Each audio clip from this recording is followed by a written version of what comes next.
Le journal, Mohamed Diarra. Chers auditeurs de Radio Mali, bonjour et bienvenue dans cette édition. Donc voici les titres. Les opérations de curage des caniveaux et collecteurs et la démolition des constructions dans les servitudes et lits du fleuve démarreront dans tous les prochains jours. Une décision du gouvernement afin de prévenir d'éventuels cas d'inondation. Le Mali célèbre ce 3 mai le 4e pouvoir. Le thème de la journée mondiale de la presse fait le lien entre l'intelligence artificielle et la liberté de la presse. Le Mali dédie toute une semaine. La journée d'aujourd'hui sera marquée par une conférence de débat tout à l'heure à la maison de la presse. L'actualité dans les pays de l'AES au Burkina Faso, on renforce les capacités des imams sur les notions de vivre ensemble et la cohésion sociale. Au Niger, le Hajj 2025 se prépare activement. L'heure est au dernier réglage avec la commission d'organisation. En sport, les cyclistes maliens font une prestation honorable à la 20e édition du Tour cycliste du Bénin. La demi-finale de la Coupe du Mali de football démarre cet après-midi avec le duel FC Diarra Djoliba AC. Dans la coniculture, une porte varie entre 200 à 500 000 francs CFA. Cela ne doit pas vous étonner car il s'agit d'une porte qui tient ses origines du Yémen. Son nom, Al-Galoum, il fait partie des héritages culturels de la cité de 333 Saints. Voilà pour le sommaire. Nous sommes ensemble pour une vingtaine de minutes d'informations. À tout de suite, les détails. 3 membres du gouvernement sur le terrain pour constater l'état des collecteurs et caniveaux à Bamako avant le démarrage des opérations de curage. Une instruction du comité de gestion des crises et catastrophes qui s'est tenue hier à la primature présidée par le Premier ministre. Les constructions dans les servitudes et lits du fleuve seront également démolies. Le reportage de Mamadi Kone et Ali Touré. 3 points sont abordés lors de cette réunion du comité interministériel de gestion des crises et catastrophes. Le curage des caniveaux et collecteurs, la libération des servitudes et lits de Margot dans le district de Bamako et enfin les dispositions prises par le ministère de la Sécurité et de la Protection civile. Oumar Sogoba, secrétaire général du ministère de la Sécurité et de la Protection civile. Quand le mal doit venir, le mal est déjà connu, on l'appelle l'inondation. L'inondation nous a heurtés dans les temps passés. Alors si le Premier ministre nous convie très tôt pour qu'on soit dans l'anticipation, c'est une très bonne chose. Lorsque le mal est là, nous gérons effectivement les dangers qui se présentent. C'est pour cela que nos hommes sont déjà préparés. On a fait beaucoup d'exercices préparatoires. Dans leurs interventions, le ministre de l'Environnement, de l'Assainissement et du Développement durable et celui des Transports et des Infrastructures ont exposé les dispositions prises en vue de curer les caniveaux et collecteurs à travers la ville de Bamako. Le lancement officiel est d'ailleurs prévu pour le 15 mai prochain. Et pour ce qui concerne le curage des caniveaux, vous avez vu, les dispositions ont été prises pour que tous les caniveaux concernés soient curés à temps, le plus vite que possible. Et pour ce qui concerne également les collecteurs, beaucoup de logements se trouvent dans les servitudes. Les travaux de la Commission nationale de libération des servitudes et lits des Margot du district de Bamako avancent de manière méthodique et participative, selon le président de la Commission et non moins directeur général de l'urbanisme. C'est là avec le soutien des populations et des autorités locales. Quant aux opérations de recensement et de marquage des occupations situées dans l'emprise de la ligne haute tension pour la voie alternative de contournement du pont de Ouiouanko, elles sont en cours. Oumar Sogoba, secrétaire général du ministère de la Sécurité et de la Protection civile. C'est ce qui explique les démolitions à venir. Et des sensibilisations ont été faites dans ce sens. Raison pour laquelle la communication que vous êtes, vous avez fait de votre mieux. Et il y a eu une réunion entre-temps pour recevoir tous les chefs de quartier, les chefs de village, les religieux, pour qu'on puisse procéder à cette sensibilisation. Cela aussi a été une réussite. Et vous l'avez entendu ici, nous sommes très heureux. Et pour ce qui concerne également les démolitions, ce sont des actes graves. Au préalable, il faut que l'État prenne soin à sensibiliser correctement les gens. Et c'est ce que nous sommes en train de faire depuis un certain temps. Et le point a été fait devant vous-même tout de suite pour dire que l'État est préparé dans son anticipation pour mieux contrer les inondations à venir. Le Premier ministre, chef du gouvernement, a invité les membres du comité à accélérer la cadence des travaux à travers des visites du terrain et à intensifier les campagnes d'information à l'endroit des populations. Le Mali célèbre aujourd'hui, 3 mai, la 32e édition de la Journée mondiale de la presse. La Journée mondiale de la liberté de la presse, une occasion de rappeler au gouvernement du monde entier leur engagement en faveur de la liberté de la presse. Une occasion également pour les professionnels des médias de réfléchir sur les questions relatives à la liberté et à l'éthique professionnelle. Informer dans un monde complexe l'impact de l'intelligence artificielle sur la liberté de la presse et des médias est le thème retenu cette année. Je vous propose d'écouter sur ce sujet le président de la Maison de la Presse, Banyougou Dante, répond aux questions de Yaya Konaté. Je crois que nul n'ignore aujourd'hui le rôle important des médias et l'impact de l'intelligence artificielle et sur les journalistes et sur les médias. Il y a des avantages, certes, parce que l'intelligence artificielle aide les hommes des médias dans le traitement de l'information. Il les aide à avoir accès à des informations, il facilite le travail. Mais il complique encore le travail de ces hommes des médias. Parce que, à travers l'intelligence artificielle, se développent des fake news. Et à travers l'intelligence artificielle, se créent des situations qui sont extrêmement compliquées. Aujourd'hui, les journalistes ont un double travail. Le travail d'être crédible, le travail d'être performant, mais le travail d'être prudent.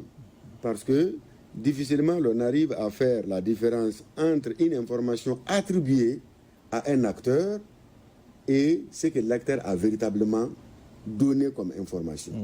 Donc de la même manière que l'intelligence artificielle peut être un outil important qui aide à la recherche et à la diffusion de l'information, il peut également être un véritable danger et pour le journaliste et pour son organe. Et dans le contexte malien, vous faites bien évidemment le lien avec la crise que nous traversons. Tout à fait, tout à fait. Dans un pays en crise, crise multidimensionnelle, crise sécuritaire, crise économique, crise politique, l'intelligence artificielle peut avoir de beaux jours devant elle. Mais il faut une responsabilité comme nous l'avons aujourd'hui et une professionnalisation accrue pour amoindrir les conséquences de l'utilisation de cet outil dont le contrôle nous échappe. Justement, faisant l'état des lieux de la liberté de la presse au Mali, Banyougou Dante évoque un environnement difficile à cause du contexte de crise. Il salue cependant le dialogue qui s'instaure entre les organisations professionnelles de presse et les régulateurs et espère un dénouement heureux dans les prochains jours pour le seul cas de journaliste emprisonné à la date d'aujourd'hui. Je propose d'écouter le président de la Maison de la Presse au micro de Yaya Konaté. Au Mali, nous avons une liberté d'expression. Et c'est la mort dans l'âme que nous avons constaté ces dernières semaines pour la première fois depuis déjà une vingtaine d'années qu'un journaliste soit mis en prison dans le cadre de l'exercice de son travail. Comme vous l'avez rappelé dans votre introduction, la Journée mondiale de la liberté de la presse est l'occasion d'interpeller les pouvoirs publics sur leurs engagements en faveur de la liberté de la presse. C'est aussi l'occasion d'interroger les professionnels sur leurs responsabilités en matière de respect de l'éthique professionnelle. Donc cette tâche noire doit vite être corrigée dans les prises de décisions à venir. C'est des décisions de justice que nous respectons et que nous continuons à faire en sorte que ces derniers puissent recouvrer la liberté. Au-delà de ça, il est important également que nous arrivions à créer un environnement favorable entre les organisations professionnelles de la presse et le régulateur. Je pense que les derniers développements de la situation nous permettent d'espérer, et compte tenu du dialogue qui s'est instauré entre la haute autorité de la communication et les organisations professionnelles de la presse. Au-delà de ces aspects difficiles que nous connaissons, il faut l'avouer, il ne faut pas oublier non plus que nous sommes dans un pays en crise. Et il y a des zones qui sont des zones de conflit, des zones d'insécurité où exercer le travail n'est pas du tout chose aisée. Ça, nous l'avons toujours dit. Dans ces environnements difficiles, effectivement, les hommes des médias souffrent.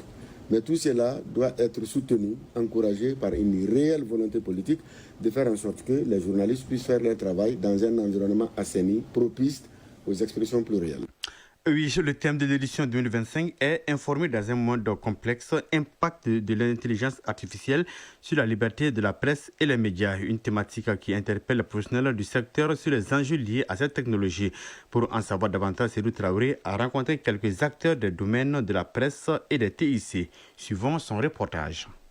Trentaine révolue, Ousmane Traoré, ce jeune journaliste photographe, valorise davantage son métier grâce à l'utilisation de l'intelligence artificielle IA, un outil technologique capable d'imiter certaines fonctions du cerveau humain, ouvre une nouvelle perspective de créativité hors norme.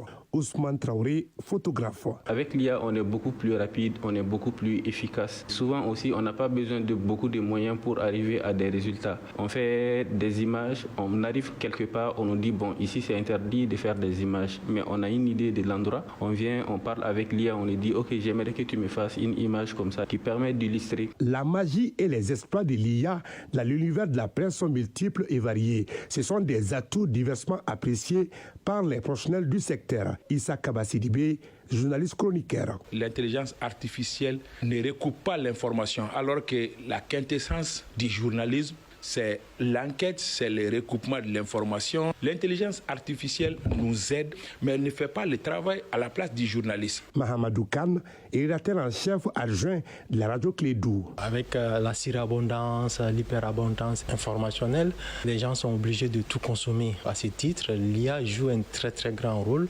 mais en tant que professionnel des médias, nous disons attention, est-ce qu'on doit tout consommer finalement en tant qu'auditeur, téléspectateur, et même lecteur, parce que le contenu c'est très important. C'est très dangereux finalement. On se dit que est-ce qu'il n'y a pas une substitution pour parler un peu du rôle des journalistes qui abattent au quotidien un travail énorme, mais d'information, de sensibilisation, de divertissement. Malgré les commentaires parfois contradictoires, l'intelligence artificielle reste une œuvre humaine pensée pour servir l'humanité. Abdoulaye Guindo, coordinateur de Bembiri. Au Mali, on a tendance à tout négativer. Je pense qu'il y a un aspect positif. L'IA va générer des textes pour aider le journaliste. Mais le journaliste doit aller au-delà de ce que l'IA lui donne.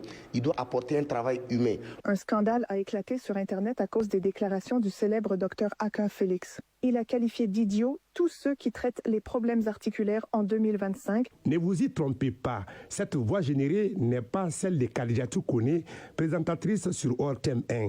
L'usage de l'IA dans le commerce représente un défi majeur, désormais bien ancré dans le paysage journalistique.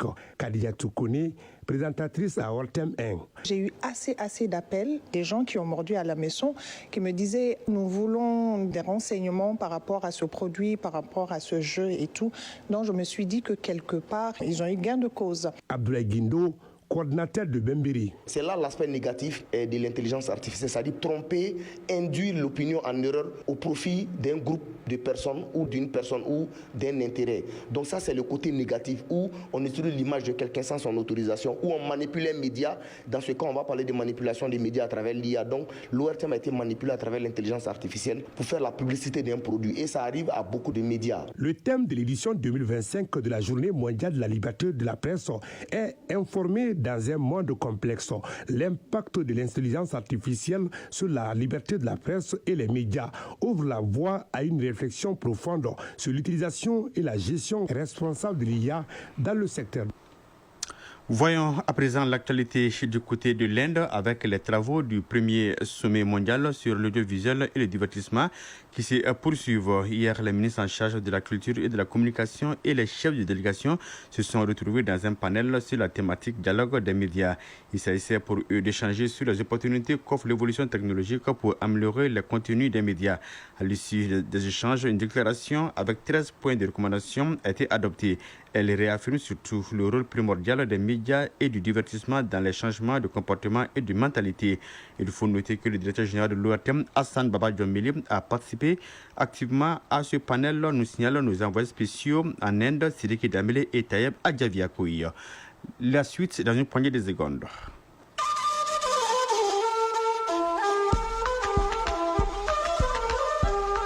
AES, actualité.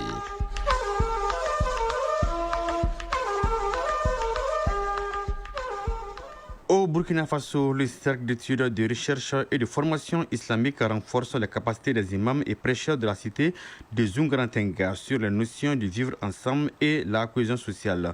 Le compte rendu de Rasmane Ouedraogo de la RTB. Des imams, des guides et des prêcheurs de Tenkodogo à l'école de la cohésion sociale et du vivre ensemble. C'est une initiative du projet Jama Beogneri du Centre d'études, de recherche et de formation islamique CERFI qui vise à cultiver chez ses responsables, issus des différents courants de la religion musulmane, les valeurs de paix, de droits humains et de tolérance selon les principes de l'islam. Kadri Savadogo est le coordonnateur du projet Jama Beogneri. Plus spécifiquement, il s'agit d'outiller les prêcheurs, les imams, les leaders religieux sur les thématiques de paix, de cohésion sociale, de vivre ensemble. Constantin Dabiré, au commissaire du Boulgour, représentant le gouverneur du Centre-Est, s'est réjoui de cette initiative. La réponse à la crise sécuritaire, en plus du front militaire, doit se jouer également sur le terrain de l'éducation, de la sensibilisation et de la formation.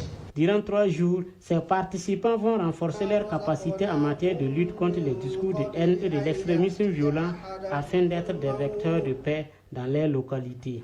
Wahabou Kambole est imam. Nous qui sommes en contact avec la population, nous pensons que si nous bénéficions de cette formation, nous serons vraiment un relais donc de passer le bon message à travers la population. Au total, 15 communes dans 12 régions à travers le pays seront touchées par ces sessions de formation. Au Niger donc, la commission d'organisation du Hajj 2025 est à pied d'œuvre afin que tout soit fin prêt pour permettre aux musulmans de passer un bon séjour. On fait le point avec Maïmouna Timbo de la radio du Niger. Cette rencontre d'échange a réuni autour des commissaires sortants et entrants les différentes commissions parties prenantes de l'organisation du Hajj 2025. Il faut préciser que tour à tour, la commission santé, la presse chargée de la couverture médiatique et les commissions administratives ont déjà bénéficié de formations pour bien accomplir leur mission, aussi bien à Niamey que tout au long du séjour en Terre Sainte. Le tout nouveau commissaire du Coro, Aboubakar Abdoulaye, a pour sa part invité chaque membre de la mission d'être à la hauteur de la tâche qui lui a été confiée. C'est un privilège d'être au service des hôtes d'Allah que sont les pèlerins. Chacun de nous ici vient de structures où on lui a fait confiance et il est investi, il est mis dans cette mission pour servir, accompagner ce qu'on appelle les hôtes d'Allah, et communément appelés les pèlerins de la République du Niger en Terre Sainte pour l'édition Hajj 2025. À noter qu'au cours de cette rencontre d'échange, le nouveau secrétaire général du Coro, Banaga Alidou Nabil, a été présenté aux membres de la mission du Hajj 2025 qui sont repartis cette année dans 9 commissions.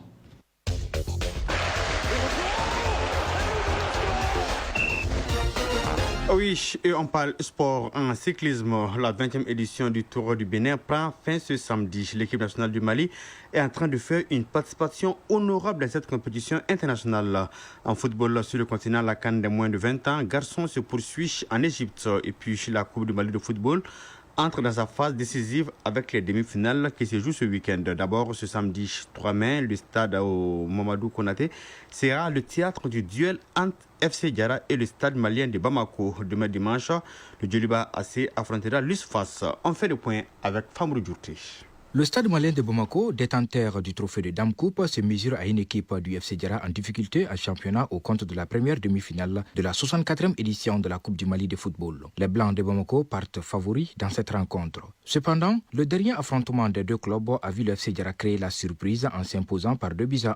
C'était lors de la 9e journée de la Ligue 1 professionnelle du Mali. Ces retrouvailles seront donc placées sous le signe de la revanche pour les stadistes, tandis que le FC Diarra aura à cœur de confirmer et s'hisser en finale de Dame Coupe pour la première fois de son histoire. Les enjeux sont donc élevés pour les deux équipes. Actuel leader du championnat national professionnel, le Stade malien de Bamako reste sur 12 victoires d'affilée, 9 en championnat, 3 en Coupe du Mali. Et lors de leurs 12 derniers matchs, les stadistes ont inscrit 31 buts pour seulement 4 encaissés. Quant au FC Diarra, le club peine à enchaîner de bons résultats. Il occupe la 12e place du championnat sur 14 équipes et compte seulement 18 points après 19 journées disputées en Ligue 1 professionnelle. Néanmoins, le FC Diarra rêve d'une première finale de Coupe du Mali. Le coup d'envoi du match entre FC Diarra et Stade Malien de Bamako est prévu pour ce samedi à 17h au stade Mamadou Konaté. La seconde demi-finale la mettra aux prises demain dimanche l'USFAS et le Djoliba AC, toujours au stade Mamadou Konaté. Sur le continent, CAN de moins de 20 ans, Égypte 2025, au compte de la première journée du groupe C, le Sénégal, tenant du titre, a été tenu en échec par la Centrafrique, un but partout. Ce sont les Lionceaux qui ont ouvert le score à la 48e minute. Ensuite, les jeunes fauves sont revenus dans la partie après l'heure de jeu, 73e minute. C'est le même résultat d'un but partout qui a sanctionné l'autre rencontre du groupe C entre la République démocratique du Congo et le Ghana. Les Léopardos ont ouvert le score dès la 16e minute, mais la réaction des Black Satellites ne s'est fait pas attendre. 10 minutes plus tard, ils établissent la parité. Malgré plusieurs tentatives de part et d'autre, le score ne bougera plus. Un résultat logique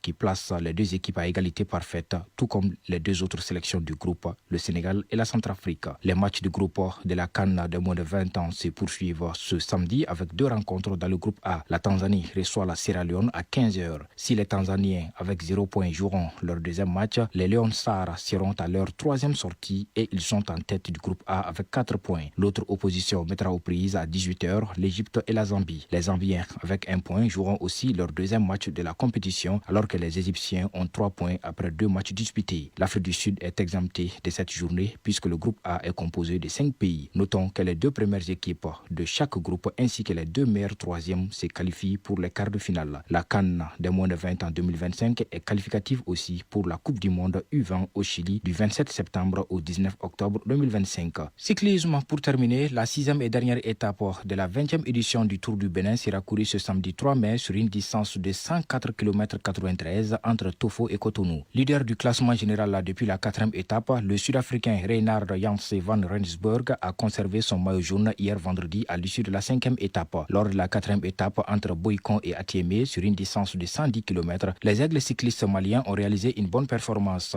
Daouda Djiré a terminé au pied du podium à la 4e place de l'étape, suivi par Tchemogo Djamoutene 6e. Fidel Cissé est arrivé 17e de l'étape. Sidiki Diarra et Drissa Bamba se sont classés respectivement 31e et 52e. Le Mali a été également premier au classement par équipe de l'étape 4. Au classement général par équipe, le Mali est 6e derrière les grandes nations comme le Maroc, l'Afrique du Sud, les Philippines, les Pays-Bas, mais devant tous les pays ouest-africains présents autour. Rappelons que la sélection malienne a dû composer sans son capitaine Yaya Diallo, forfait en raison d'une blessure. Touché lors de la 11e édition du Tour cycliste international du Mali, le coureur a été contraint à une semaine de repos sur avis médical. Pour pallier son absence, la Fédération malienne de cyclisme a fait appel à Drissa Bamba pour le remplacer au sein de l'effectif.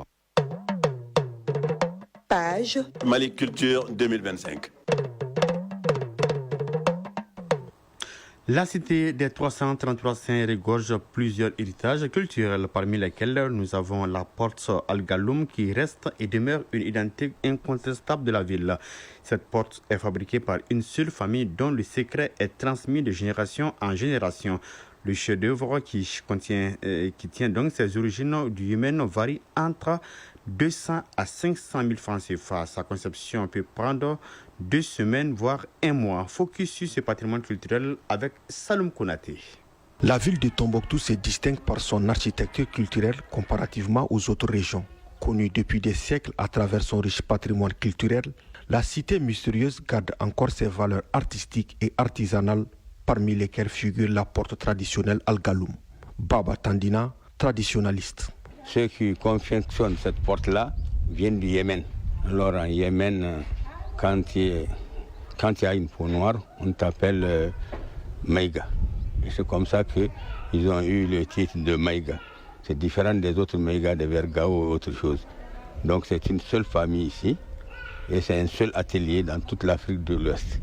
La confection de cette porte-là, elle est particulière parce que on leur dit jam, c'est parce que c'est très orné et le fer noir qui orne cette porte-là prend beaucoup de temps sur la caisse ou le bois qui le porte. Donc Al-Galoum même, c'est les 2 sorceaux-là que vous voyez qui s'appellent Galoum.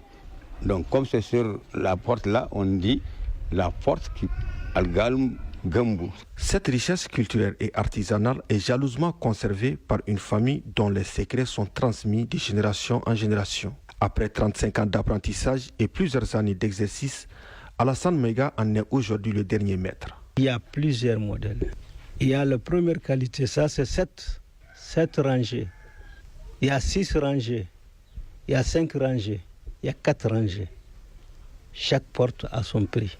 300 000, il y a 250 000, il y a 200 000, il y a 175 000. Bon, les fenêtres, ça dépend. Il y a des fenêtres de 250 000. Là-bas, puisque les fenêtres ne sont pas les mêmes dimensions. Il y a des fenêtres de 150 000, il y a des fenêtres de 125 000, il y a des fenêtres de 100 000. Les dimensions ne sont pas les mêmes.